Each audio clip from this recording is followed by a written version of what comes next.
Do you know enough about your partner to know, are they a holiday person? Do they like Christmas? Is this a stressful time or an enjoyable time? Are there any things that you can do to carve out extra space to help your partner have a more enjoyable holiday? Connecting couples through the holiday season with the real Imhoffs. Hi, I'm Chad Imhoff. And I'm Angela Imhoff, and we're diving into this 5th episode of our series on staying connected through the holidays. And this one specifically jumps right off of episode 4, which was basically staying tuned into yourself, paying attention to what you need. The last connect point that Chad gave was really just like slowing down, asking yourself, what do I feel? What do I need? And then being able to share that with your partner.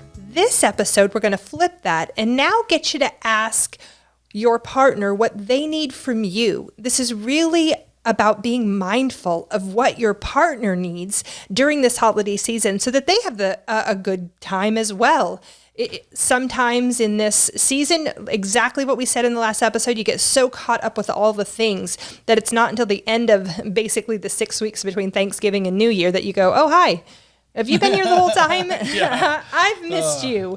And so we really want to help couples stay tuned in to themselves, figure out what's going on for you, but then also figure out how to stay tuned in relationally by paying attention to what your partner's needs might be.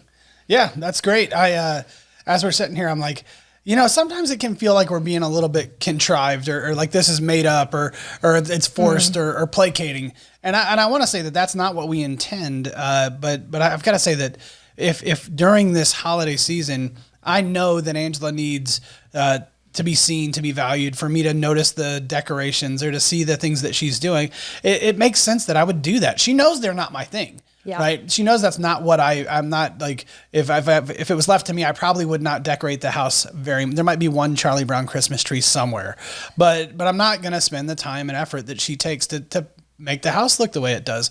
But I do see that it's important. It's something she cares about. And so I make some effort to recognize it. Now, is that a little bit forced or contrived? Maybe a little bit, but I want to just tell her that I see her effort. It doesn't mean that I have to fake it and be like, oh my gosh, I love Christmas trees so much or whatever. That's not what I'm going to do. Or, oh, I wish we had another Santa plate in the living room.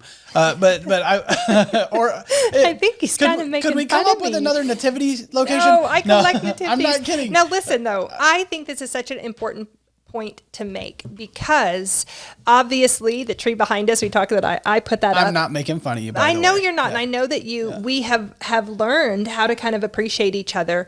And so obviously what I was saying, the tree behind me, all the ornaments on the tree, I'm not one of those like themed tree people where it's like all snowmen or all Santa Clauses are all just one color. For me, over the course of really in my life, I've got some ornaments on there that were my childhood ornaments that I took with me when I went, or, there's one little cross stitch ornament I made in high school, and definitely a lot from our relationship from Avery.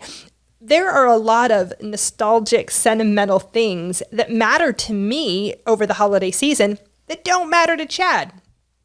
At the same time, there are some things that are traditions for Chad that I'm not particularly a fan of, but have learned how to... Like what? Like watching your favorite Christmas movie that I think is not my favorite.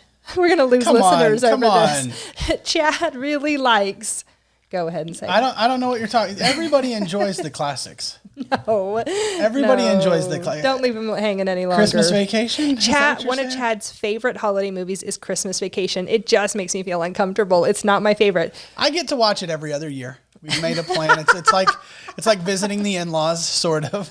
Cousin Eddie comes to town. I sit through Cousin Eddie and all of his crassness because, Chad belly laughs and really has a good time with it. If you are a fan of this movie, I think now you're a huge fan of Chad and you're just tolerating me.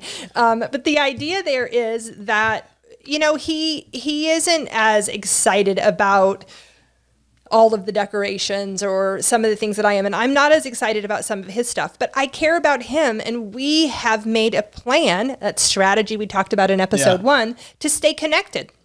And so as kind of fundamental as what movie are you going to watch or what thing are you going to do, this is really about going, how can I make sure that I'm connecting on a level that my husband needs? I know we talked about family rules. I want to talk for a little bit about that around gift giving in this episode. Because Chad's family, we like to give gifts, They, it's a little different because my family likes to give gifts. But the difference is my family is a quantity gift family and your family is a quality gift family. I know that doesn't sound great, but I'm telling you, if there are 100 $10 presents under the tree, my family's stoked. If there's one $1,000. Okay, anyway. Maybe then not that many.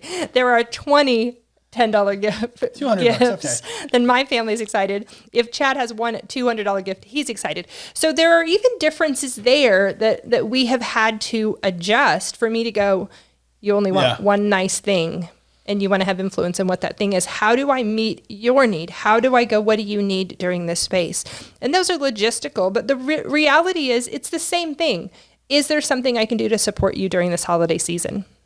Yeah, and I think that's a really important thing that we're talking about. It's interesting because it probably does come from family of origin, and there is a good, like, we've had a series or episode on family of origin, but I want to say that some of those things are things that are me, right? So it's like, do I want all the decoration and do I need every detail of the meal and all the planning and all? I don't really need a lot of that. That's not necessarily green bean casserole. Well, that is the one thing. Right? That's the only thing I really need. And then, like, I don't know, whatever else we have. But I'm like, at the holidays, something that is important to me is like, get me a gift that I care about. Like, be thoughtful about what I get. And probably include me and kind of be interested in what I'm interested in so that you know what to get. If you're not interested in what I'm interested in, it kind of tells me that you're not interested in me. And so even 100 $10 gifts, I'm like, just take all the trash back. I don't need that. I don't want socks. Specifically, my family loves practical gifts like socks and underwear or whatever. And so the first few Christmases I bought Chad, it's the one time a year he gets new socks and underwear. And I remember we were like 3 years in and he's like, do not buy me socks and underwear. If I want socks and underwear, I will buy them on a random Tuesday. That is not what I want. That isn't a Christmas gift, you guys. That is not a Christmas gift. That is a necessity. I think it is. I could do without underwear. I just wear socks maybe. That's really important. But I mean, if it becomes between me, never mind. I'm going too far down this road. But I'm just saying, that is not a Christmas gift to me, right? Unless it's really fancy socks that I really want for some reason. Or I don't even know. I've never wanted fancy socks. That's just me. Smart wools or running socks. I get it. But that's not what I do. But I want to say this, that just like I want to merge a few of our holiday episodes into this episode. I feel anxious about my Christmas gifts now. I apologize. I'll check in with you all last. Not only the family of origin, not only checking in with yourself, not only making a plan, but really ask yourself if you're thinking about your partner, do you know enough about your partner to know, are they a holiday person? Do they like Christmas? Is this a stressful time or an enjoyable time?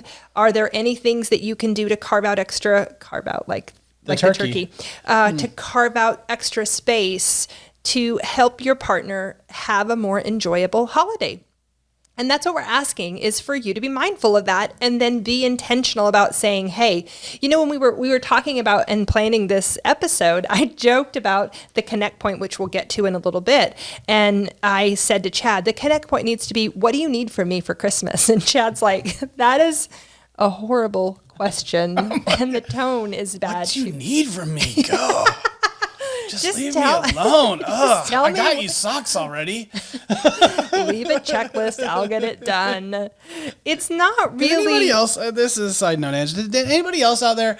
Did you guys have like the Sears catalog and you'd go through and circle the stuff that you kind of wanted Santa to bring you and like do that whole thing? Did anybody else do that? I don't know. Service merchandise. Maybe. I don't know. It ages us for sure. Yeah, but I'm just saying, like, that's kind of how it went for me. I mean, it was like this circle kind of what you want and we'll see what you can get and you never know. And there's always this suspense around the big gift. And then it's like, and so that's kind of how my family did it. But your family was not much different, but it was different a little bit, right?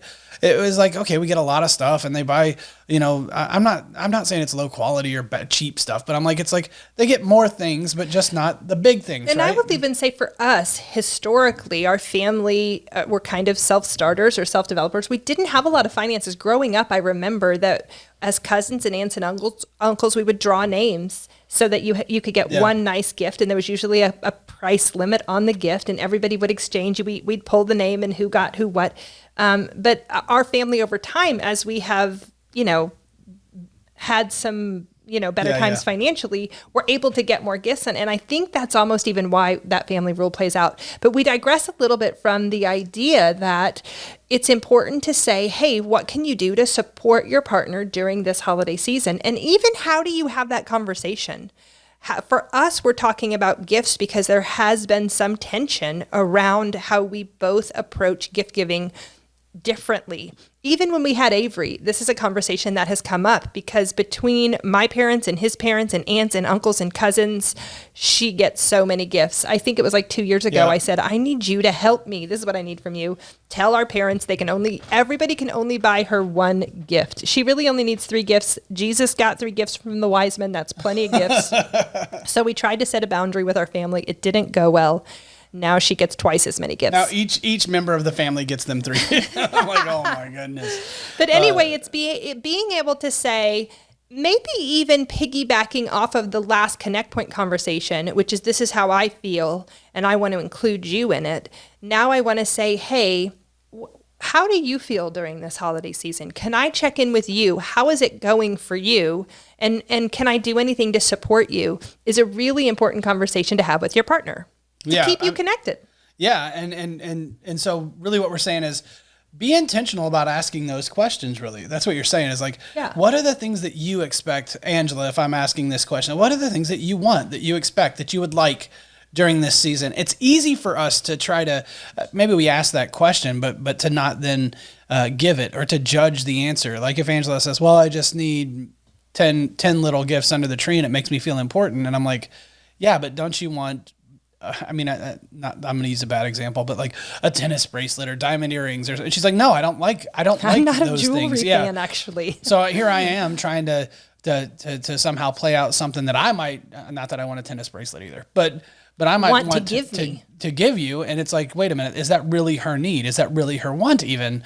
And would she even use it? And so we go back to the gift giving idea, and I want to switch it up just a little bit because I think for Chad and I, as this particular conversation has evolved over the course of our marriage, it has usually come up as a revisiting a rocky moment or looking back for something that didn't go well and making a plan for it to go better the next time. And so we have said, like in our last episode, when we really talked about that adventure we went on where we were 5 states in 10 days and how exhausting it was and stressed out.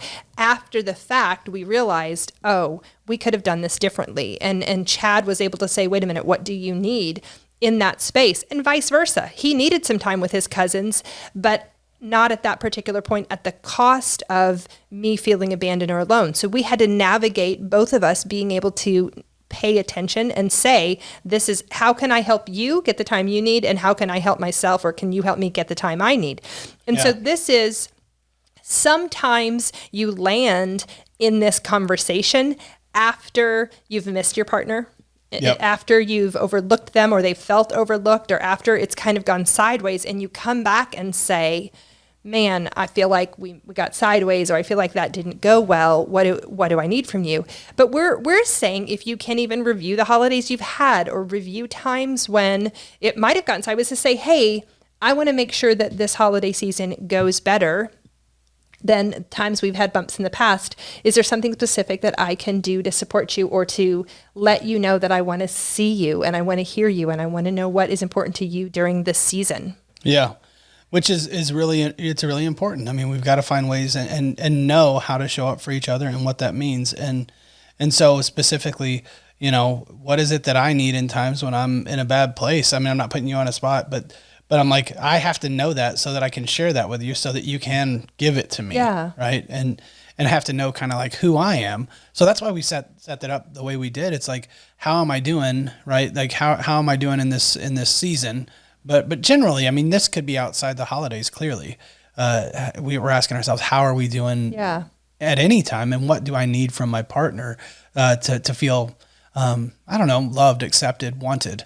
And so it's hard to say that if you haven't taken the time to question that, right? So as a withdrawer, sometimes I just move away from things or ask for it in a way that's, not clear. And so I really is an intentional effort for me to be clear with you so that you can even know what I want, right? And give it to me. Otherwise we just get left. And I'll tell you what, Ange, you were talking about this in a couple episodes ago, but there's no time that's more lonely than I think the holidays. If you're kind of questioning yourself or feel like you're in a bad relationship or you're in a bad place, it can be extremely lonely and extremely sad because you see so many other images or portrayals of happiness in this season. And so if you're in a bad spot, I think it is important, number one, to know what the bad spot is. So is it about something else? But number two, can you get clarity around what you might need in that spot? And then number three, let your partner know about it. And then if you're the partner, and that's really what this focus is, can we be willing, can we be able to give to our partner what they need? Now, we're not asking you to be mind readers, but we are asking you to say, hey, that you're important enough for me to stop or put aside what I want right now and give to you what you need. And so that's kind of a quick rundown of why we're talking about this. I want to I'm glad that this is a show when we post it on, Podbean and YouTube, it says, is the show for kids? And we say, no, it's, adult in nature because it's about marriage relationships. And so I'm glad that we have that safety because I'm about to talk about sex. I think when we were doing this planning and I said, hey, what would really support you during this holiday season? And Chad did that eyebrow thing where he's kind of like, hey, and I'm like, come on, that's not what I'm talking about here. But I do want to take a minute to say this. When we are traveling and driving and staying basically at my parents' house and we get their bedroom, so we're in my parents' bed, and then we are traveling and we're staying at an Airbnb and his parents are in the room next to us and we drive for 10 hours, get to a hotel at 11 o'clock at night, stay the night, wake up early, keep driving. There are times when we just miss or overlook opportunities to connect physically. And we know, based on the couples we've talked to, that connecting physically is a great way to feel connected. And if that is missed, a lot of times a partner can feel like, well, we're about to head into a dry season here and not get that either. I'm excited for Christmas. And so I want to just for a second also say that it's important to make sure maybe you're in an air mattress, you're laying on an air mattress in the living room to make sure that you don't stay in a hotel. And therefore it would be a little bit tricky. But what does it look like then to Chad is laughing, he's losing it. I'm like, well, son, how did you pop the air mattress? No, oh golly. But then how do you still then stay connected and let your partner know, hey, I love you and I want you and I desire you, even though we're just going to have to get through these next 10 days and it's going to be hard to carve out intimate time for us. But if we're thinking about what Chad kind of pitched in the last episode, we use this acrostic a lot, is checking in perms. Are you physically connected? Are you emotionally connected? Are you relationally connected? Are you mentally connected? Even are you spiritually connected? There was a few seasons ago where it was important to me. I wanted to go to a Christmas Eve candlelight service. I really wanted to. Avery was just getting into the age where she was starting to be a little bit like nostalgic about the lights and the reindeer and the cookies and She's all. like 2.5 or something. Yeah. And I'm like, I want early on for her to know for us what the meaning of Christmas is, and that it's not just gifts and Santa, but it also is the birth of Jesus and what that story looks like. And so Chad and I had to have this conversation of how are we intentional about this? So when we're talking about trying to stay connected, and in the last episode when we said, what do you need? Maybe some of these important things, but to be able to say, I think it was a few Christmases ago when I started to realize how hard it was for Chad because his parents, his mom and dad, aren't married to each other. And so he has to consider how to divide that time. I don't have that problem. My parents are in the same space. And so I have no idea unless I ask him and check in with him, Is that hard for you? What's that like for you? How can I support you? What does it look like to try to make space, and who gets time, and how do we divide it? All of that I had to slow down and consider that his experience was so much different than mine, and I wanted to be able to support him in that time. Yeah. That was just a mouthful that I just talked about a whole lot. So our connect point, we're going to go to that right now. And it's really just to say, hey, how do I support you, Angela, in this season? So clearly, if I articulate that in just a question, if you're sitting at home and you and your husband or wife or partner want to have this discussion, I want to encourage you to say, I want to do my best to support you during this season. How can I best support you? Right? Just ask the question, be direct with it. And if you don't have an answer, that's okay. I think all of this is a process, but I think it's worthwhile for us to at least try to ask the question, even if it is in a kind of a cognitive or whatever way. Try to show up for them the best you can. If it does mean, appreciating the decorations that maybe aren't my thing, but I notice them, that's one way. Or if it's something a little bit more intimate, you want to be physical with one another more often, or find ways to do that, that's great. You can ask for that. Or if it's just, hey, these are the gifts I want, that's great too. But make it unique, make it yours. It doesn't have to be about what we said here today, but really take the time to ask yourself, how do I feel supported when I'm in a tough place, or when the season is hard, and share that with one another and try to show up for each other. Especially if you actually feel like you're being missed or overlooked, to be able to say, I just feel lonely and I feel like we're disconnected. Can we intentionally sit down and try to reconnect? That might be an ask that you can share. And so we love that you have given us the opportunity to have this conversation with you. We love helping couples connect for this series, especially during the holiday season. Remember, one of the best things that you can do for us to support us is share our podcast with somebody, or if you feel comfortable, you can like us, or give us a review. If you want to know more information about our passions and why we do the things that we do, especially a podcast like this, check out our website at therealimhoffs.com. We do also have a conference coming up. So if you'd like to get connected with us and maybe be a little more specific around some of this material and these conversations, we'd love to have you reach out to us and register for that. We also do intensives. Maybe your relationship is in a place where when we're discussing these conversations, you think, man, I can't have that conversation with my partner. That's not where we are. We definitely want to make sure that you know that this podcast isn't a replacement for therapy. And if you're in a place where there's high distress, or you don't feel like you have an opportunity to connect well with your partner, we would love to encourage you to go see a therapist or reach out to us so we can help you get connected, or maybe even book an intensive with you where you and your partner can come and we can help you navigate some of this space. Thanks so much for listening. Have a wonderful holiday. Merry Christmas.